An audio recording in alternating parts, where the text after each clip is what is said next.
Bien, une fois les hommes de la présidence étaient aux prises avec ceux du colonel Tchegboro au camp militaire, camp Alpha Yaya, vous étiez intervenu pour les départager? Oui, bien sûr. Et quel était le motif de cette opposition, de ces prises-là? Le motif, c'est M. Selou Dalein Diallo qui a été victime de brigandage. D'accord. Et donc... et par qui? Par les éléments de Toumba. De Toumba. Donc les éléments de la présidence. Voilà les éléments de la présidence, oui, bien sûr. Oui. Et donc, la troupe de M. Tchegboro, le colonel Tchegboro a mis main sur ces éléments et il les a gardés au niveau à l'enceinte de leur bâtiment. D'accord. C'est ce qui s'est passé. Donc, il y a eu la réaction. Et vous êtes intervenu, vous avez demandé leur libération. Vous dites? Vous avez demandé leur libération. Vous avez demandé au colonel Tchegboro de les libérer. Quand je suis venu, mon souci c'était quoi? Parce qu'ils avaient des armes. Il ne fallait pas laisser qu'ils s'entre-déchirent. Je suis venu. Le but c'était de calmer les hommes du colonel Tchegboro. Et quand je suis venu, je leur ai dit, voilà, écoutez, vous êtes les forces spéciales, je vous demande vraiment de vous calmer. Et donc, j'ai calmé la situation et puis j'ai rejoint, comment dirais-je. Et vous l'avez demandé de les libérer, non? Vous avez demandé au colonel Tchegboro de les libérer? Mais voilà, je dis bien que c'est la scène que je vous explique. Je ne suis pas venu pour libérer des gens, je suis venu pour essayer de faire de l'accalmie entre les hommes du colonel Tchegboro et les hommes de... Maintenant, à la fin, ils ont été libérés? Bon, à la fin, là, je ne sais pas, parce que ce n'est pas mes attributions. Vous pouvez maintenant demander le colonel Tchegboro comme il est là, à la fin, qu'est-ce qui s'est passé? Bien. Je vais mieux vous expliquer. Bien. Est-ce que les hommes de Tchegboro étaient souvent coiffés de bérets rouges? Vous dites? Les hommes de Tchegboro. Est-ce que parfois ils portaient des bérets rouges?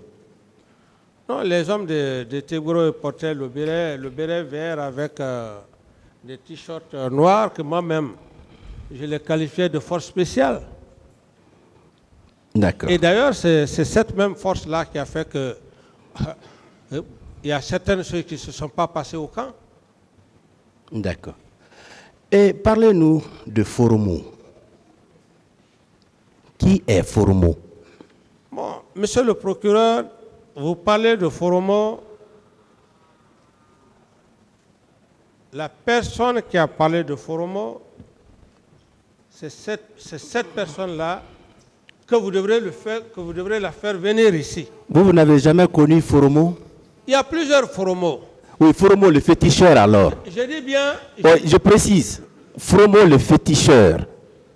Ça n'engage que M. Aboubakar Toumba Diakité. Vous n'avez jamais connu Foromo féticheur qui était au camp Alpha Yaya Diallo? Je dis bien, monsieur le procureur, avec tout le respect que j'ai pour vous, puisque vous avez déjà parlé de Foromo, mais faites venir Foromo au lieu de faire... Est-ce que vous connaissez Foromo, le féticheur dont il parle? Si je le vois, en toute sincérité, si je le vois, je peux dire que oui, lui je le connais. Mais pour l'instant, je ne sais pas qui c'est ce Foromo. Mon capitaine, vous êtes un officier d'état-major. Vous avez dit que vous êtes très intelligent maintenant. Donc, quand on vous pose une question, je vous prie de répondre. Monsieur le Président l'a dit dès l'entame. Vous répondez par oui, par non, ou bien vous dites que vous ne répondez pas, le tribunal va en tirer toutes les conséquences de droit. Voilà, monsieur. Alors, j'ai dit ceci, je reviens sur ma question. Est-ce que, mon capitaine, vous connaissez un certain Foromo féticheur qui était avec vous au camp Alpha Yaya Diallo? Non. Non.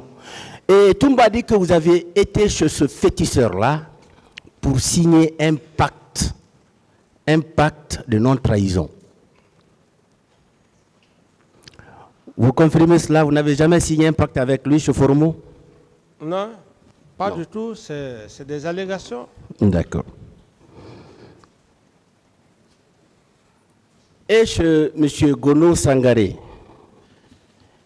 il a ajouté qu'un soir, vous êtes allé chez M. Gono Sangaré, colonel Gono Sangaré, où vous avez trouvé plus de 100 personnes qui étaient armées de flèches et qui vous a gardé là-bas de 17h jusqu'au petit matin. Est-ce que vous confirmez cela? Ce sont des allégations. C'est pas vrai? C'est pas vrai. Merci bien. Trouver des hommes avec flèches, c'est pas vrai. D'accord. Et par rapport à Marcel, étiez-vous informé de son accident? Non, je n'ai pas été informé de l'accident de Marcel en tant que tel. D'accord. Le 28 septembre, au petit matin, vous ne l'avez pas vu au camp, là-bas? Le 28 septembre, la seule personne que j'ai vue et qui m'a dissuadé, qui était mon aide de camp, c'était Aboubacar Toumba. Vous n'avez pas aperçu Marcel? Non. D'accord. Quel était l'effectif des éléments de la présidence, ceux qui étaient à la présidence? Il y avait combien d'hommes environ? Je pense qu'à ce niveau, il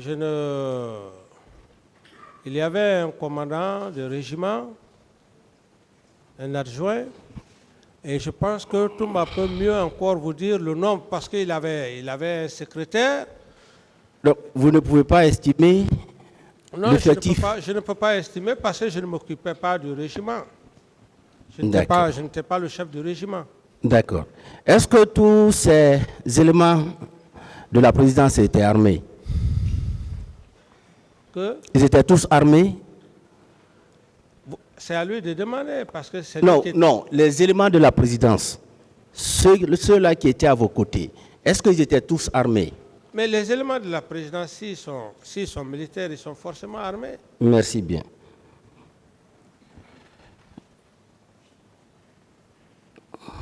Et Marcel a dit que la consigne qui avait été donnée à la présidence est que tout le monde devrait être coiffé en béret rouge. Ça, c'est vrai? Ça s'est passé certainement entre eux, mais l'affaire de béret rouge consigne, ce n'était vraiment pas mon travail, ça. D'accord. Maintenant, qu'est-ce que vous pouvez nous dire par rapport au capitaine Mohamed Condé Escobar, qui était le commandant de votre salon? Vous le connaissiez? Mais c'est M. Toumba qui connaît ces hommes, ce n'est pas moi. Vous n'avez jamais connu capitaine Mohamed Condé Escobar?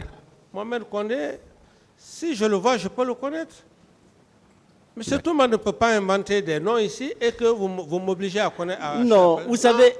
C'est pourquoi, s'il vous plaît, monsieur le procureur, c'est pourquoi je vous ai dit, monsieur Camara, ce n'est pas des réponses qu'on vous impose. Si je vois s'il vous plaît, Mohamed s'il vous Condé, plaît, s'il vous plaît. Vous devez bien comprendre vos droits. C'est pourquoi je vous dis, vous pouvez répondre par oui, par non, ou vous dites que vous ne répondez pas, mais on ne peut pas vous imposer des réponses. Ce qui est sûr, c'est qu'on va vous poser des questions. Et vous devez les répondre. C'est à vous maintenant, les réponses vous appartiennent. Ce n'est pas des réponses qu'on vous impose. Le représentant du ministère public vous pose des questions. C'est à vous de répondre. Allez-y, monsieur le procureur. Bien, il a été dit ici que Marcel était très puissant et qu'il osait même agresser des ministres devant vous. Vous pouvez confirmer cela? Pratiquement, s'il y a eu des agressions, moi, le seul cas que j'ai vécu, c'était le cas du général Toto. Mais puissant, ça c'était entre eux. C'était entre eux, c'est eux qui se connaissent, c'était entre eux. D'accord.